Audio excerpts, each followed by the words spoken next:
Hey, welcome to the channel More Dirt, More Distance. On this episode, I'm installing the Midland MXT275 two-way radio on my Jeep Gladiator. I've held off on installing a two-way radio for one reason. I break one of the top rules of wheeling. I go out solo, so who would I talk to?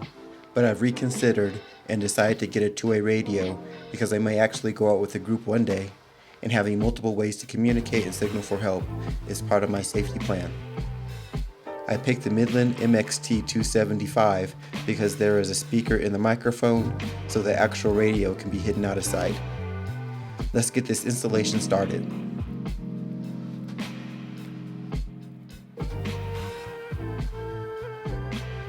Here's everything that's included in the box.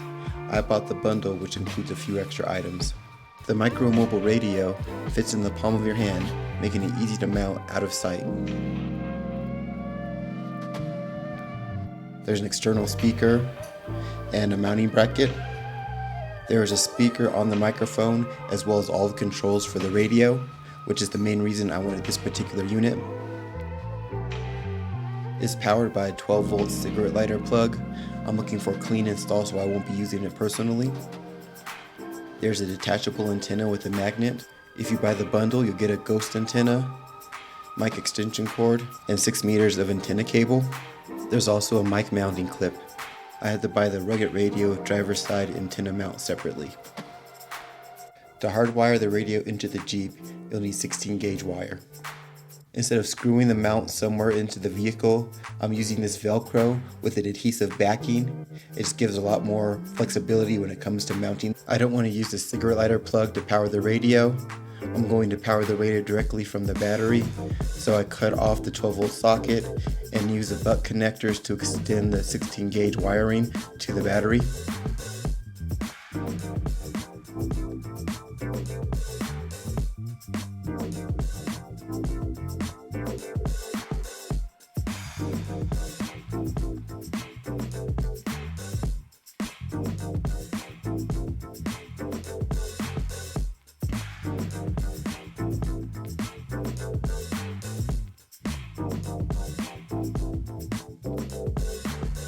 Instead of mounting the flip frame detachable mount using the provided screws, I'm using the Velcro.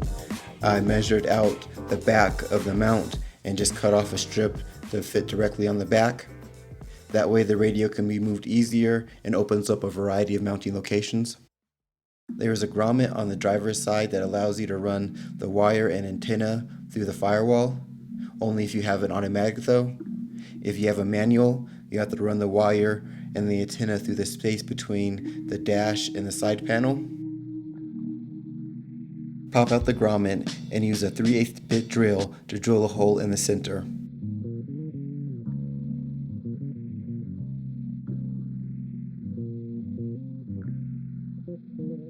I found a good location underneath the driver's side dash.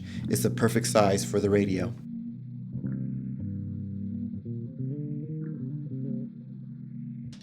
Attach the mount and slide the unit into it, speaker side out.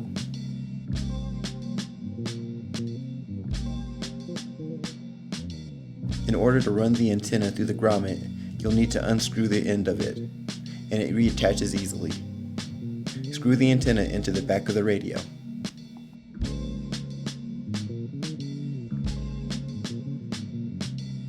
Connect the power to the radio.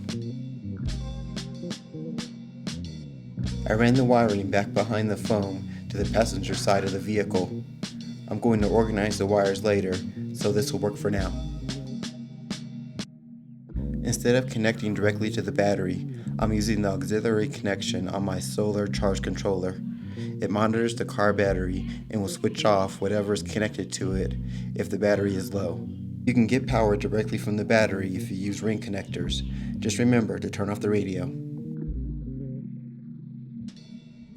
Using the T40 Torx, remove the side panel. If this video is helpful, please like and subscribe so you don't miss my next install.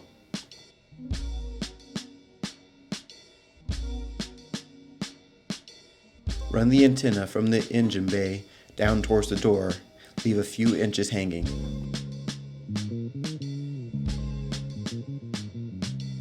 Reinstall the side panel, but don't reinsert the lower right bolt. You'll need to use the bolt provided with the mounting bracket. Grab the rugged radio mounting bracket and a 5mm Allen wrench. Secure it to the vehicle using the provided bolt.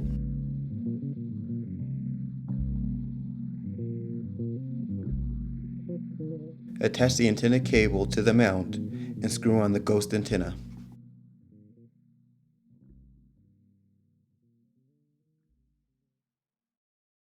The Midland MXT275 is a GMRS radio which requires a license from the FCC.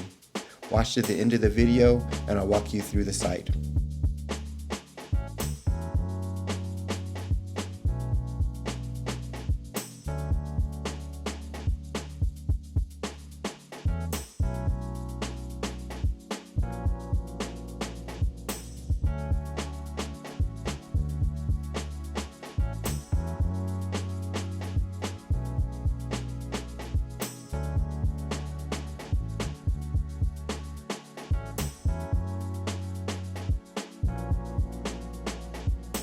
I secured the mic extension to a support bar underneath the dash.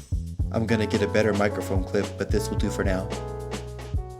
The radio is out of sight and the mic can be stored away if I don't need it.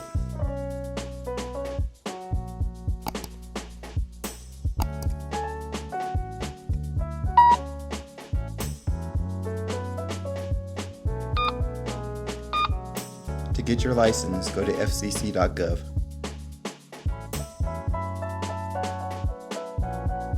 You'll have to register as a new user to get your FRN, FCC registration number. Complete the required fields and you'll receive it instantly.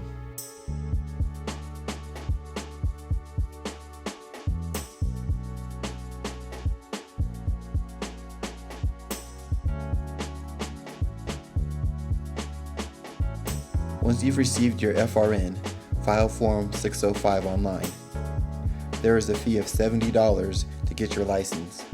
The fee is supposed to be lowered to $35, but when that will happen is unclear. After completing Form 605 and paying the fees, you're all set.